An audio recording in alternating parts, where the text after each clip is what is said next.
Now, New York is the newest state to set up a commission to consider reparations for slavery. More than 400 years ago, the first slaves were violently kidnapped, stolen from their families and their homes.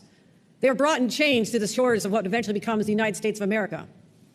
And these enslaved peoples literally built much of our nation with their sweat, their blood, their sorrow.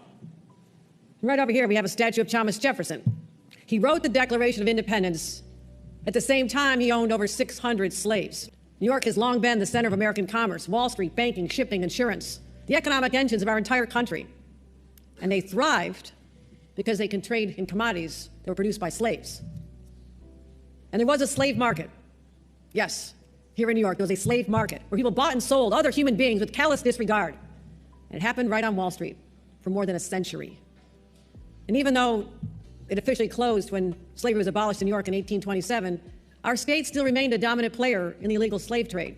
The practice continued, and our financial and business institutions prospered. In a few minutes, I'll sign a bill authorizing the creation of a community commission to study the history of slavery in New York State. We'll study various forms of reparations and how we can help right the wrongs of the past. If they truly did pay out reparations, we should know that this would be an automatic civil war, because the descendants of the slave owners don't truly believe that they're responsible and that they benefited from slavery, okay? And this would also mean that the descendants of the slaves would have more money than them, and that will cause a civil war, okay? But what is reparations? It's the making of amends for a wrong one has done by paying money to or otherwise helping those who have been wronged. Now, what is money by definition?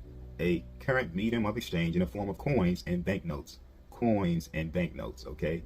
So reparations does not fit in prophecy. Even if they were given land, that don't fit within prophecy, because one group, the 2/3, want reparations, fake money, and land, and they want to stay here. A lot of them believe that they are aboriginal to this land, but we know prophecy says a group came over on slave ship. A group went into captivity by means of slave ships, okay? So we're speaking of those who came over here on slave ships.